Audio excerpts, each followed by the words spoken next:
from. So good afternoon, everybody, and welcome to the IIE Awards. This is the Future of Waste webinar, and my name is Stuart, and I will be leading you through today's session. So a little bit about how today's session is going to go. We're going to do some welcomes, the presentation, question and answers, and then we'll be announcing the best waste reduction. So this year marks the 11th anniversary of the Investors in the Environment Awards, and based on the great success that we had last year through delivering a virtual event, we're thrilled to bring you another series of inspiring speakers to support you in becoming a greener business. The aim of these events is to engage organisations with the different environmental initiatives to inspire, influence and share best practice. The programme will culminate in the IIE Awards tomorrow at 10 o'clock, so if you haven't booked your place, please do so. Please do attend. It's going to be a great event. So this has been quite an unsettling year for businesses and communities. The health and sustainability of our environment has never been so critical. The climate crisis, loss of biodiversity has further been exacerbated by the economic, health and social challenges created by COVID. And the pandemic has clearly marked a change for businesses for the long term. So we're hoping that by running our events online, we can bring people together, share those learnings, and be an example of how events can be run sustainably in the future too.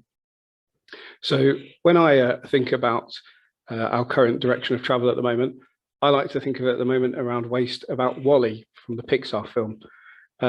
If we carry on doing what we're doing to our planet, we're going to have to leave it. I'm going to have to leave WALL-E behind to tidy up the mess. And that's not something we want to do. So today's speakers are going to talk to us about the future of waste, and hopefully so we don't have to leave our planet and leave a little robot to clear a path to us. So a couple of quick housekeeping questions. If you'd like to ask questions, then please use the Q&A box at the bottom of your screen, and we will hopefully answer all of your questions later on. So we've also got the upcoming events. So as I mentioned earlier, we've got the final in our series of Invest in the Environment webinars. So that's the Future Green Business Trends, where we'll be having a keynote speaker, Georgina Wilson-Powell, founder at Pebble. Georgina will be talking around three main areas: battling the greenwash, embedding climate action into culture through everyday activism, and consumer messaging. So if you'd like to attend, then visit the IIE website and sign up. We'll also be announcing some additional award categories, such as the Outstanding Achiever for Small and Large Business and Sustainability Influencer. So attend those. So I'd like to introduce our two presenters today. We have Dr. Anne Woolridge, Chief Operating Officer from Independent Safety Services Limited. Anne is a technical consultant and has a wealth of research and practical experience of healthcare waste management and waste treatment processes at all levels. She is practicing dangerous goods safety advisor and waste consultant, as well as advising on waste strategy and policy. She is the chair of International Solid Waste Association, Healthcare Waste Working Group, and the Vice Chair of the Chartered Institute of Waste Management, Healthcare Waste Specialist Interest Group. Along with an MSc in Environmental Management, with a focus on healthcare waste, she has a PhD in developing sustainable management for healthcare. She also holds an EBOSH diploma in occupational health and safety, and has an extensive publication record, including contributing to the World Health Organization publication on health waste, as well as technical input into a number of national and multidisciplinary teams to assist with the responses to MERS, Ebola, SARS, and most recently COVID-19. Alongside Anne, we have Paul Fieldhouse. Paul has been an independent business growth advisor with WLP since 2001, following a career in sales and general management, where he was CEO of a major chilled food group of companies supplying leading UK food retailers and the food service sectors. As a management consultant, Paul works with SME business owners and management teams to help deliver sustainable growth. His work for RAMCO, which he's going to talk to us a bit today, is one of the UK's leading surplus asset management companies, started in 2017, where he leads on a strategic marketing and heads up the business development in the 130 billion food service and hospitality sector. He's a former trustee of GBWR, which is Wheelchair Rugby Association, an advocate for Evergreen in Stamford, and an enterprise advisor for Stamford College, and is also an active member of the Grocery Aid, the food industry charity. So thank you, Anne and Paul, for joining us today. I'm going to hand over to you, Anne, now to give us your presentation.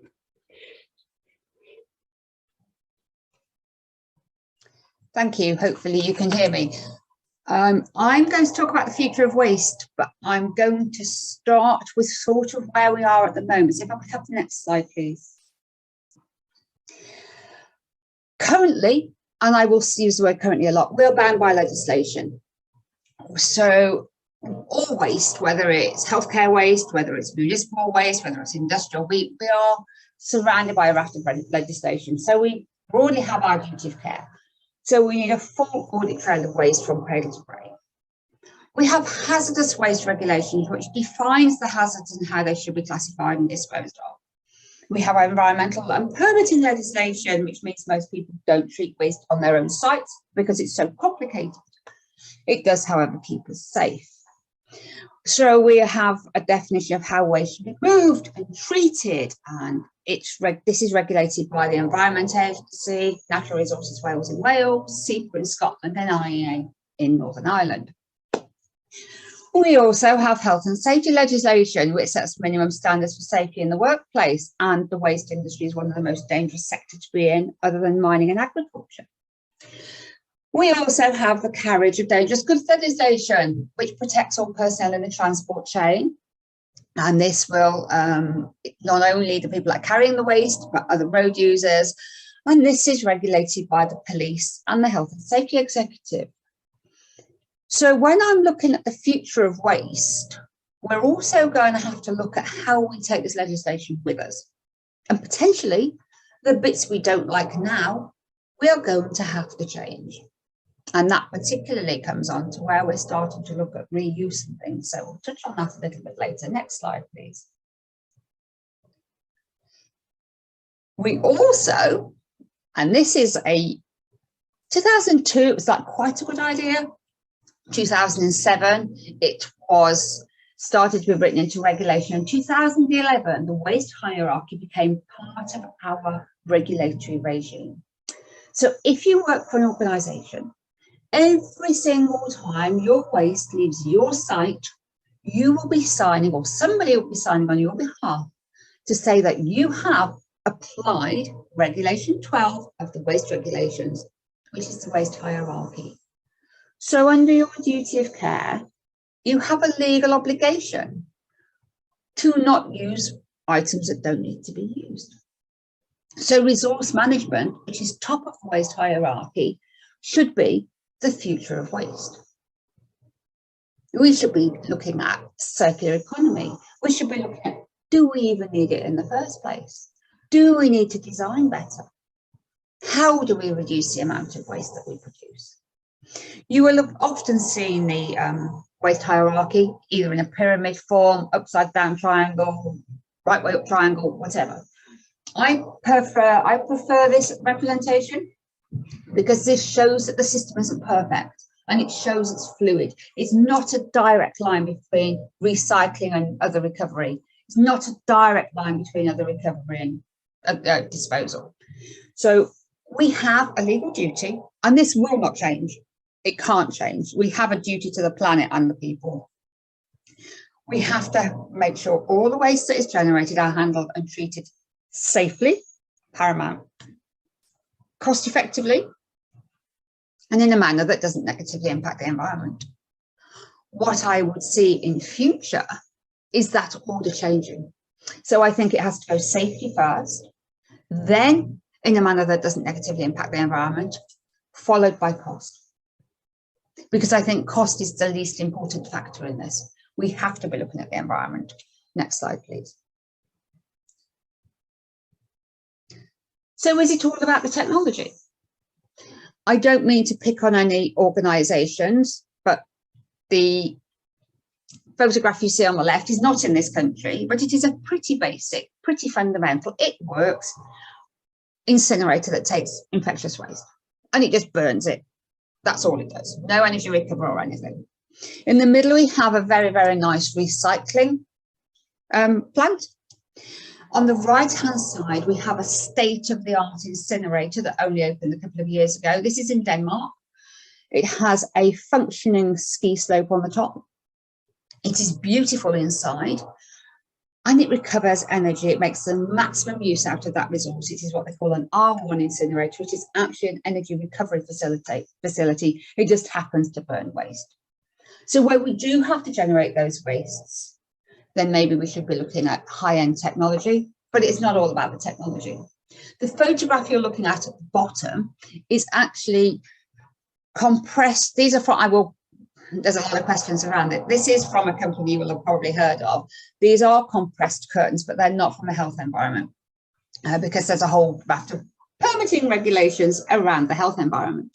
But just to say, we should be looking at recovering materials. So where these may have been a single-use curtain from hospitality, say, we should be looking at recovering the polymer. Next slide, please. Yeah, I can't. I'm the scientific advisor on waste for the Department for Health and Social Care at the moment, so I cannot go by without doing a little bit on the pandemic. 2020, 2021 has not been a good year for healthcare waste. In fact, it's been an absolute disaster, let's put it bluntly. And regardless of which sector you're in, it doesn't matter. You may be in hospitality, you may be in adult social care, you may be in retail, but we have produced a lot of waste that a lot of people have classified as healthcare waste that we've never had before. Mass testing centres, mass vaccination sites are all part of this global picture. So institutions across the world have produced exceptionally high levels of waste that's required specialist treatment because a lot of it genuinely was infectious. The next numbers are stunning.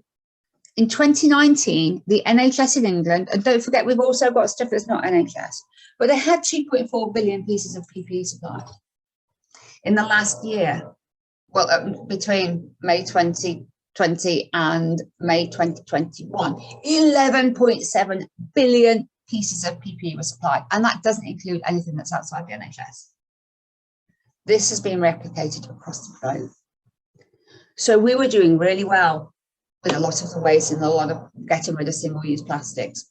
And unfortunately, we have undone all that work. Well, we haven't, a pandemic's undone all that work. Next slide, please. We do now know a lot more about the transmission of SARS-CoV-2, and waste is not a vector for the transmission of SARS-CoV-2. We know it's transmitted by people. We know it's close person-to-person contact and breathing it in, inhaling that virus, and it landing on the receptors at the back of the throat. So we've had a lot of waste consigned as infectious waste, waste from non-healthcare environments that's come out in a stream that's more environmentally damaging. So just to say, we do know a lot more now. I've put this slide in so that if anybody does want to have a look at this master question list, it is brilliant and it's based in research. So that's for reference only. Next slide, please. It is a global problem. These are two articles I've contributed to in the last month or so. The one on the left is the New York Times, and the one on the right is in Waste Management World. But the way that legislation has been written in a lot of countries, waste that were never healthcare waste are now being managed as healthcare waste, and that is not the case. And the future has to be, we have to classify properly. The photograph on the left of all those bags is PPE waste in Mexico. Next slide, please. So I am focusing on healthcare waste because that is my field, but a lot of what I say replicates across the entire sector. We do need strategies and policies to manage waste and to assist in determining what is waste and what is not. We have a situation in certain parts of the world, and I'm not just referring to the UK here, where we have an article that is marked single use. It may be a very expensive article. It may be a piece of medical equipment. It's marked as single use because the manufacturer does not want liability for allowing that to be reprocessed. So we are wasting things as single use because it makes competitive sense for companies to go, you can buy this item, you must only use it once. If you use it more than once, we're not having anything to do with it. That is just a way of putting more and more stuff on the market and more waste. What we need to do for the future, and we're working on it now because the future is like now for yesterday, we are working with the regulators to actually get them to say, okay, if the MHRA is happy and if so-and-so is happy, then we have to start saying that little two, how do we define it? So we are working with the regulators to change regulation. We also need to look at better product design. So a waste strategy or a resource strategy is fundamental for all organisations. Next slide, please. Not going to focus on this slide for long because I just think that the context and the scale, particularly where it comes to waste, it's interesting as to why it doesn't get the priority we think it should. The NHS has a budget of £159 billion, where it had an extra £59 billion allocated for COVID last year, £22.4 billion allocated this year. Has 1.5 million employees at the moment that we need to train to correct waste. We usually run about 1.3 million, but we've got an extra couple of 100,000, like you do, to manage the vaccination programme and the test and trace programme. Primary care prescriptions cost about 9 billion, just over 9 billion. And we reckon that between 10 and 30% of those are prescribed, taken home and put straight in the bin or sent back. So between 10 and 30%, so that's between £1 and £3 billion worth of medicines are prescribed and not used. How do we stop that? That'll be the future of pharmaceutical waste, stopping it. The NHS only spends about £120 million per annum disposing of its waste. Very little money. It's less than 0.1% of its overall budget. That's why we don't get the priority. But when you look at companies and you look at your own council tax, we don't spend a lot of money on waste. If it costs more, if we had to pay to throw, like they do, or in Seattle, or you pay by volume or whatever, the minute you start to pay, then we'll start to think about it a little bit better. And we may be slightly more resource efficient. Everybody does want to save money, but for me, as I said earlier, it's not about the money. It's about being well managed, being safe, and environmental impacts. Next slide, please. So you will all be aware, I'm sure everybody's seen blue masks littering our streets and overflowing out of bins. Healthcare waste has a very high profile now. We do need strategies and policies to manage it. We have a global vaccination program at the moment. It's generating a lot of waste. We need to look at better product design. Would it be feasible to do a global vaccination program without a needle and a syringe? Something to think about. Next slide, please. Because currently we give about 16.2 billion injections are given every year. Up to 40% of those are given with reused equipment unsafely. This is research from the World Health Organization. As at the end of September, we had done an extra 6.33 billion doses of COVID vaccinations. We have done 93.9 million COVID vaccinations in the UK, using nearly another 500,000 sharps bins that we didn't anticipate. So if we had a choice of not using a needle and a syringe, that would make a difference. Product design. Next slide, please. Testing. I'll leave you to read that number. Little lateral flow devices, I'm sure we've all got them. Even if these only weigh 5.whatever grams each, that is still 35,000 tons of waste that has come from testing. What's the future for these? They don't biodegrade. They're not recyclable at the moment. I am pushing for them to design a recyclable lateral flow device. So as I say, it's partly the polymer, it's partly the chemical contamination, which is absolutely minor by the time you get this, and they are safe to handle, by the way. Next slide, please. Masks, they're made of more than one polymer. You will have seen people out there offering to recycle them on your behalf. If they're from a medical environment, you can't really, because they're classed as a different waste. But these two photographs are mine. I hate them. I have gingerly and gelled and picked up mask litter, but it's really weird touching somebody else's mask going, well, I'm not leaving it to litter because it's an environmental hazard, but I'm like, I really don't want to be touching it either because they might have had a cold. Forget SARS-CoV-2. Next slide, please.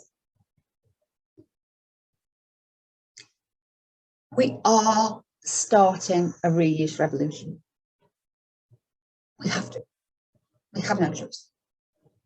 There are a couple of large organisations out there. So there's Globe Chain, and the one that's used quite a lot by local authorities, universities and hospitals is Walkit. So we're starting to repurpose items. Next slide, please. We have to be better. We have to be. We need to work with academics and product users as well as suppliers.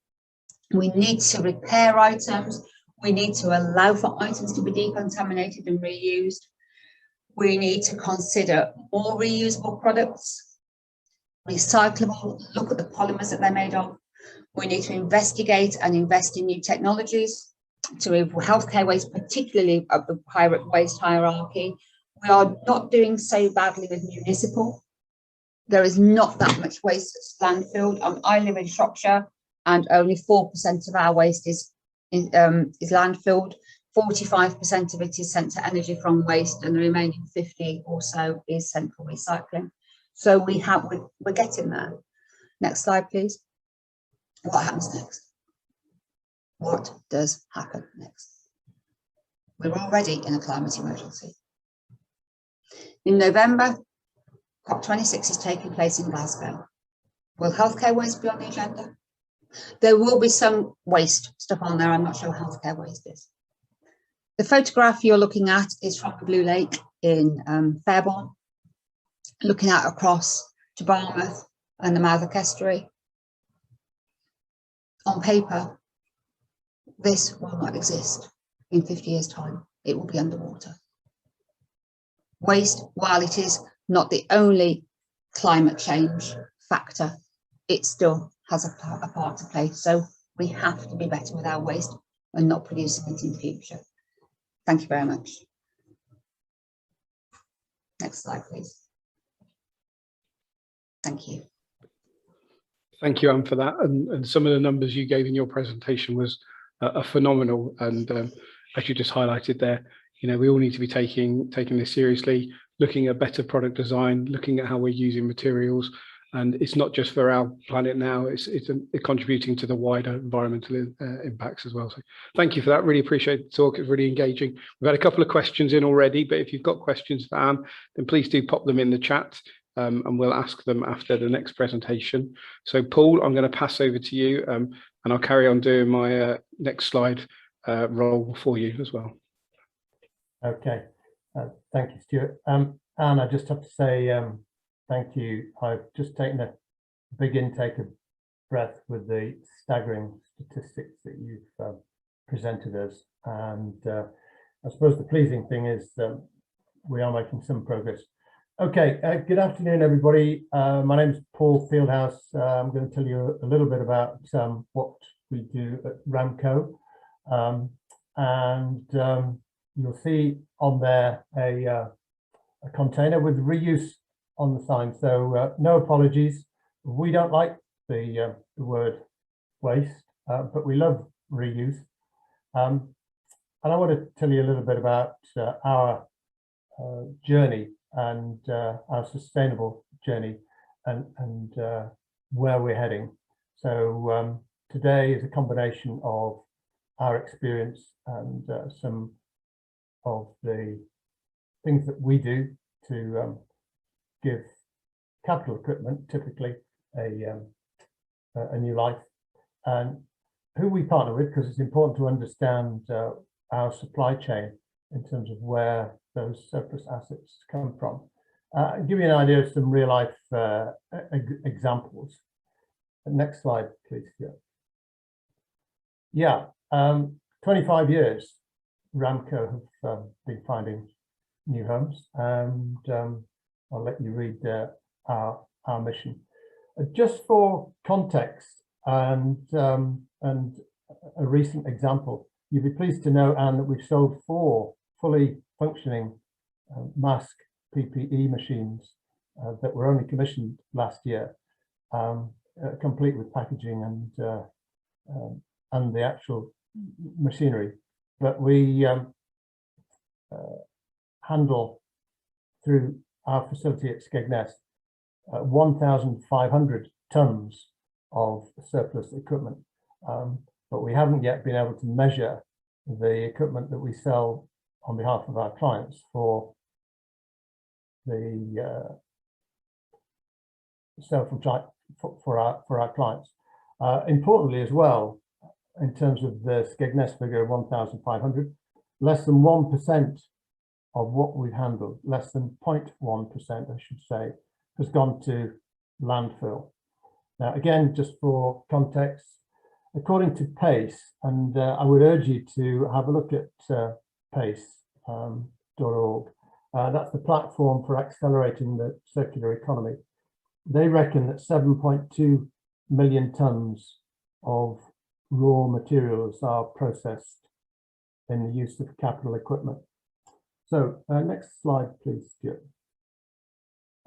Yeah, we're an asset management business, so we provide that function where we will take something that is no longer required, redundant, end of life, no longer needed, whatever description it is given, and offer the organizations that we deal with an end-to-end solution. And Anne is right about that difference between doing the right thing and doing the commercial thing. And in fact, we're changing our language significantly on all of our communications now. And it's interesting that a review that we've done recently has brought us to that conclusion. Next slide, please. Yeah, so reduce, repurpose, and reuse. It is interesting because, as I said earlier, not liking waste, we like reuse. It is important that people understand that there are providers, and we've been leading the charge on this for a while. Next slide, please. Providing that service means that in the saying of the owner of the business, it's like Christmas every day. You know, from a dockside crane that we'll decommission and sell to gym equipment or furniture, which is changing massively as the workplace is changing. We handle a really wide variety of surplus assets. Next slide, please. I'll excuse the cell here, but you would expect that it needs to be compliant and traceable, and at any given time somebody can understand, you know, what is happening to the items that we're selling on their behalf, especially if we've got our revenue share system in place. Next slide. So it is environmentally a reduced environmental impact. We do try and sell from client sites, so we'll reduce mileage and energy. And obviously, we want to reduce what some people regard as waste. Next slide, please. Just to give you an idea, and you can scroll through over the next few seconds, Stuart, the next couple of slides. These are an idea of the supply partners, next slide, that we are dealing with. So when I say supply partners, these are people who we are working with to help with their end of use items. And I must say, end of use doesn't mean end of life. So finding a new home for some of these pieces of equipment is probably more important to some of our partners than a financial return. Next slide, please. You may be thinking, well, who buys the second-hand equipment? And this map of the world gives you an idea of some of the far-flung places and the types of buyers. Just whistle through a few case studies. Next slide, please, Stuart.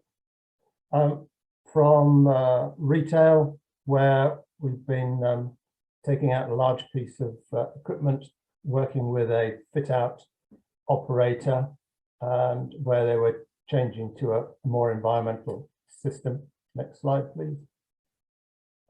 Denuclearization is significant. It's happening around the UK, and we've been working with Magnox who have sites, for instance, in Dungeness and other partners in their setup in the north of Scotland. So vehicles and plant and machinery and equipment that are being handled. Next slide, please. Actually, Stuart, can you go back one? There you will find a rare person. Louise is an asset disposal person. Now, it is really rare to find anybody with the word disposals in their job title, let alone their duties and responsibilities. So next slide, please. Some of you may have enjoyed a meal or drink in one of Mitchells and Butler's 1,700 locations throughout the UK. That 100 pieces, by the way, was when we started with them last year. So you can multiply that many times. In fact, we're waiting for more equipment as we speak. Next slide, please. I'm whistling through these because I'm conscious that in this particular case, we work with the FM business. So this is an example of Lewisham Hospital, and it was right at the start of the pandemic. So it was quite an interesting situation where we took out all of the equipment from the hospital, and they were changing to a different type of service for the patients. Next slide. We were talking earlier about waste directives and things like well, of course, a lot of people make money out of charging for their service. We offer a slightly different proposition, but it's this this lack of knowing what can be done to find new homes that is an opportunity. Next slide. And just locally, yeah, we do a lot of work now with the emergency services. So just an example of Cambridgeshire Constabulary, but whether it's the ambulance or indeed, interestingly, the NHS, Anne's presentation gave us some staggering statistics. It's only now that they're considering capital equipment to be added to their waste framework. Okay, moving swiftly on.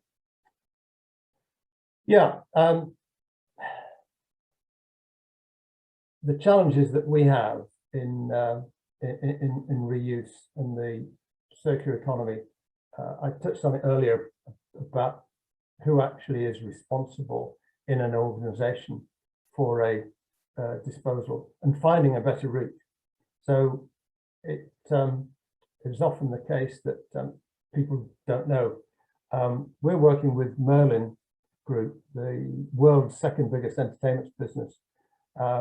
And you'll be familiar with Legoland and Alton Towers, for instance. And we've worked collaboratively with them to use some schematics. So we're actually educating the staff there and almost putting a hand up to say, stop, these items don't need to be wasted. They don't need to be going in a skip or heading to landfill.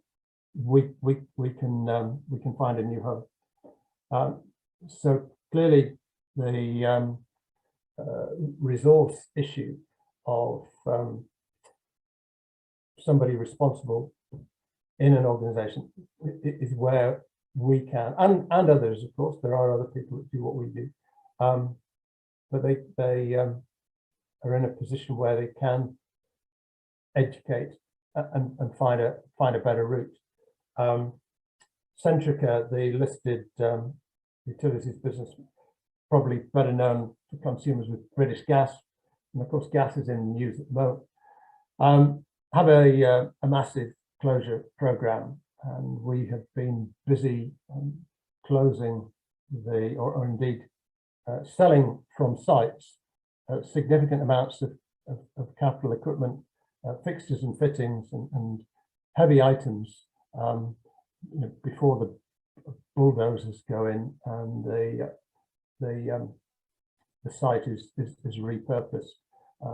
So just two examples where this move to finding a new home, a new life is part of that circular economy.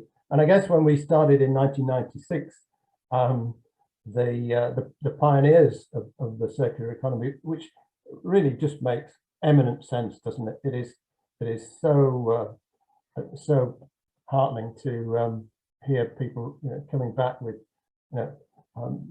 built to last, and indeed some of the initiatives about being able to replace parts. So we do get involved in refurbishing and repurposing.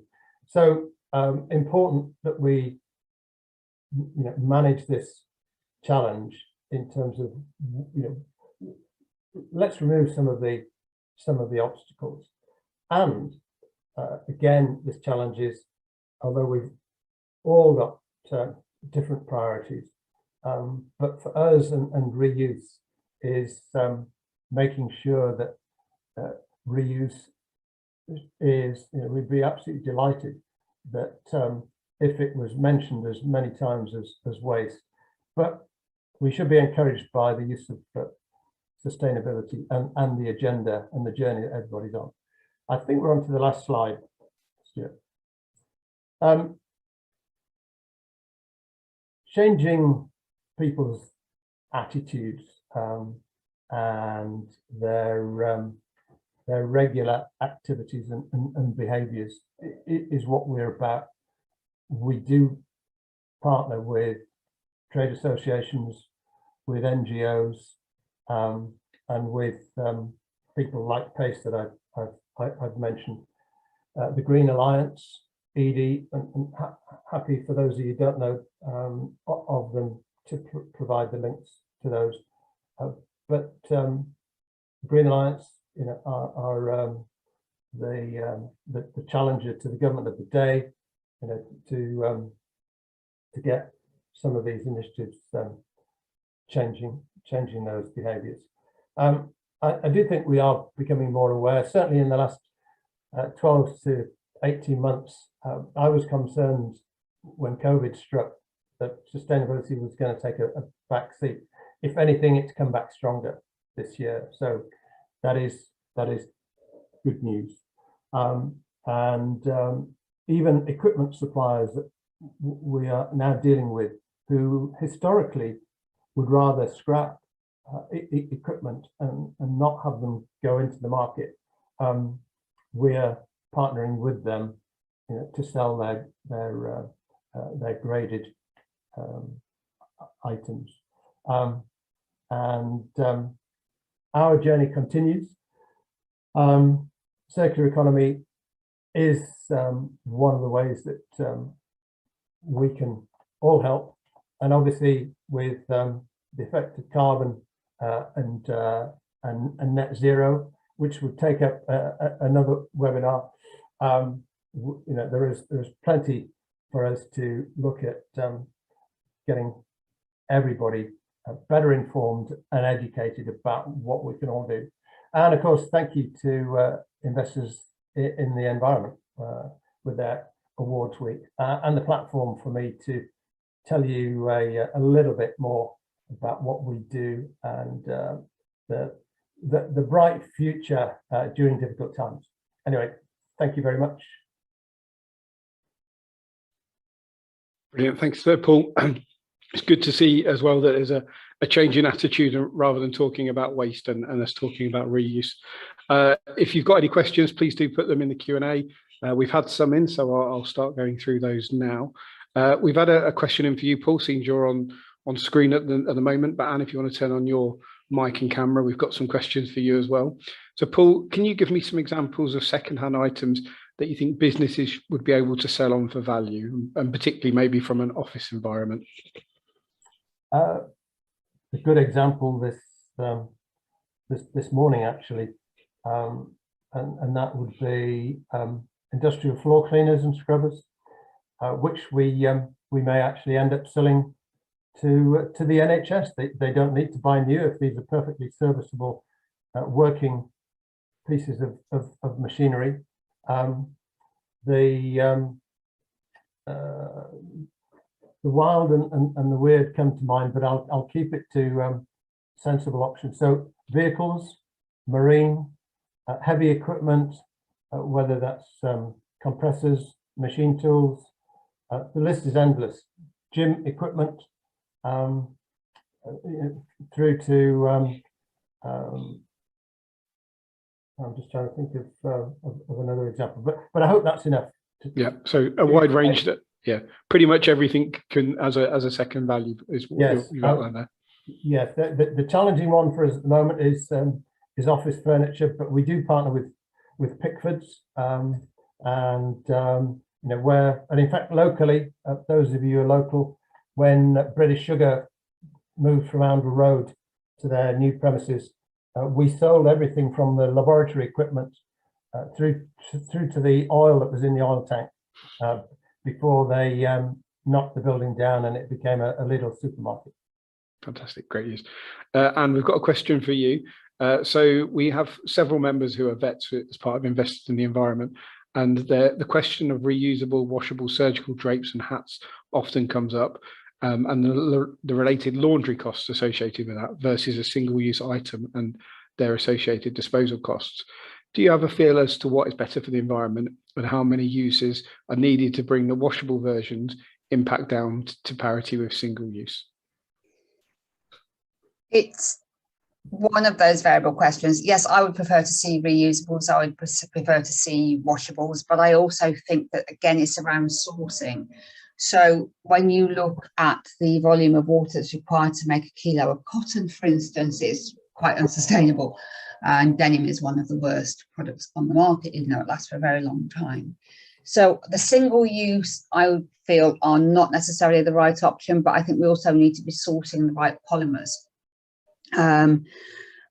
If you're using polyesters, then, you know, maybe they come from a recycled bottle. One of the interesting things I found out this week, I was doing another piece of work, is that if you take, the best thing to do with a recycled bottle is make a recycled bottle, make another bottle, because once you turn it into a fabric, you can't turn it back into bottles.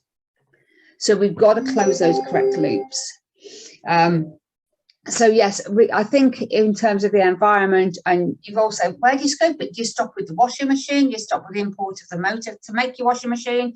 So it's about how you scope it. But if you look at the water, I think the nappies argument is quite interesting. I know this is a work scenario, but if you look at the environmental impact of washable nappies over the life, you know, however long a child's in nappies, it's actually a really close argument as to whether disposable that go to energy from waste is better than washables when you look at all your washing powders, the original cost of making them out of cotton, the cost of the washing machine. It's a really big argument. So again, it's a decision you're going to have to take. But in terms of reducing waste, the reusable argument is best. In terms of the whole life cycle, the CO2 equivalent for the whole life cycle of that product, it's a challenge to calculate. And I think that's where our weaknesses are. while I've got the screen captive, I'm just going to say, firstly, we moved into our new offices premises 2 years ago, and we have not bought a single item of new furniture. We have bought it all from reuse vendors. So I'm really proud of the fact that even my desk, the only thing that isn't new is the IT. But coming on to the question from Camilla, if COVID's an airborne transmission, it is airborne, it's a bioaerosol, can we do away with hand sanitizer, single-use wipes, gloves, cleaning sprays and cloths? And can we work with masks? Other pathogens are available, and anybody that's heard me speak will normally see me do it with the emoji star going, other pathogens are available. The hand sanitizer, we should have been washing our hands more frequently before. Single-use wipes, again, disinfectant wipes, don't bother, soap and water is better. We've got, yes, you catch SARS-CoV-2 or COVID-19 from close contact with people. It's highly unlikely to get it off surfaces, but you do get other things off surfaces, including flu, which is also circulating, and other respiratory viruses. And the worst of all things, norovirus comes from surfaces and contact with the mouth. So we should be cleaner, but yet in terms of the gloves thing was just wrong anyway. You shouldn't have been wearing that many gloves. We should have been washing our hands. So I think we have to keep a realistic balance about other pathogens as well. I think we should be cleaner, but in terms of soap and water and detergents rather than disinfectants. So yes, continue to wear your mask in public places if you feel uncomfortable or if you're with other animal people. I spend a lot of time out. I still wear my mask on public transport. I'll be absolutely honest, whether it's required or not, I will still wear my mask there. But when I'm in a face-to-face scenario with people that, you know, I'm going to spend some time with, I tend not to. But yes, don't give up on it, but it's much more about the space now. It's not so much about the contact with surfaces. Does that help? Yep, great. And thank you very much. Got another question for Paul, and then we've got another question for you, Anne. So Paul, should industry go further, and indeed should government legislate for the reuse and recycling of surplus equipment? Yeah, apart from the WE directive and the areas that Anne mentioned, you know, we have this issue where that apart from education, there need to be incentives. But I'll give you one example of a trade association, which is the Food Service Equipment Association, FEA, who managed to get 2 people from BAYS at the recent conference. We've got a number of initiatives which would include, or proposals which would include a scrappage scheme. Those of us a certain age would remember the car scrappage scheme a few years back. So that's something that could incentivize, you know, for instance, better technology being introduced, you know, to replace some of the heavy energy pieces of equipment. And on energy as well, there's something else that's being looked at, and that is when we're selling second-hand refrigeration, commercial refrigeration, why shouldn't there be the energy mark that is visible to the end user? Yep, no, really good ideas there as well. You should get into this business, Paul, and let them know your thoughts. A quick question for Anne then. So Anne, do you know a good alternative to single-use plastics for sterilising surgical instruments? And I think it's autoclave that the person's put in. Yeah, I'm not quite sure what is meant by the question. I mean, we should, if you can use metal instruments that you can reuse, then we should be doing that. If you can autoclave them, a lot depends on whether you have those facilities.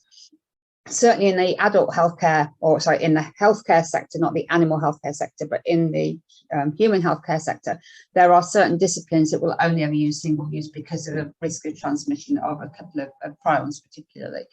But yes, if we can get reusable metal instruments that can then be autoclaved, then we should be doing something similar. But so I'm not sure about the alternative to single-use plastic, because we've either got to use a single use that's sent in, you know, either sterilized using gamma rays or ethylene oxide. So we've got to make sure it's decontaminated before you use it, or we have to have some sort of decontamination route on our own site, and it's expensive to start installing gamma equipment. So the on-site autoclave is the best option if we can use that, because you get a lot of uses out of a single metal instrument that you wouldn't get out of a single use plastic item that should be thrown away after every single use. Thanks, Anne. And then this is a question, I guess, really for both of you, so feel free to chip in. And I will call it the final question for today. What does the average business really need to know about waste compliance? What should they be making sure that they are doing, or who should, where should they be looking? You want me to go first on the regulatory, and then first of all, they have a duty of care to ensure that they hand their waste to an authorised, with a registered waste carrier, and it goes to a permitted site. So fly tipping is bad. And there is actually a whole team called Waste and Illegals in the Environment Agency. So they have a duty of care to ensure that they dispose of it correctly, they classify it, they don't put anybody at risk. They also have a duty to say, do I need this item in the first place? Should I be creating it as waste? If I don't need it, can somebody else use it and perhaps pass it to an organisation such as one Paul works for, or even the charity sector. Thanks, Anne. Paul, do anyone want to add anything else into that? I just echo what Anne said. We often advise people, just find a local charity that either is one, in your heart, or one that you know about. But simply, I would say, look, think about reuse. We've got to have reuse alongside waste, and particularly for capital equipment. Just before, and I'm happy to give Stuart. I'll send you the schematic that we adopted for Legoland, and it's a simple bubble diagram, and just stick it up in your workplace or on your screen, or perhaps we should have an app, a RAMCO app for a reuse route. Brilliant. Thanks, Paul. Yeah, if you pass that along, we'll make sure we include it with all of the rest of the wider webinar details. That was hard to say. Good thing we're coming to the end of the webinar now. So thank you, Anne and Paul, for answering those questions. We're going to move now on to the best waste reduction winner. So in addition to the bronze, silver and green accreditations that we're awarding as part of your IIE member organisations, we are also awarding 7 other categories that go above and beyond. And the results have been announced this week, and there'll be some more tomorrow at the IIE Awards itself. But today we're going to celebrate our best waste reduction category 2000. Many thanks go to this category sponsor, Davies Veterinary Specialists, for their support making this event happen. For the best waste reduction winner, we are looking for the best reduction of waste overall, looking for innovation and impactful action on plastics and reduction, reuse and recycling, and the use of circular economy principles. And the winner is the University of Northampton. So congratulations to the University of Northampton, winners of the best waste reduction. The judges were impressed with the scale of recycling at the university, and in particular the coffee cup recycling scheme, which has diverted 60,000 coffee cups since its inception. The judges felt the university was in a key position to help influence a wide range of stakeholders and partners through their waste reduction schemes, and should be applauded for their efforts. Also, very noteworthy and receiving commendation is North Downs Specialist Referrals. Judges were impressed with the range of initiatives being undertaken to help reduce waste, including the adoption of new PPE, changing practices and suppliers. So congratulations again to both those organisations for the great work that they're doing. It just goes for me to say thank you to Paul Fieldhouse and Dr. Anne Woolridge for their fantastic talks and answering your questions, to Davies Veterinary Specialists for the sponsorship of the event and the award, and all of our award sponsors for this year's 2021 awards. Thank you very much for participating and attending today's event. As we said at the beginning, tomorrow's event will be announcing the winners of the IIE Award. So if you'd like to join that, then please do logging onto our website. So thank you once again, and enjoy the rest of your day.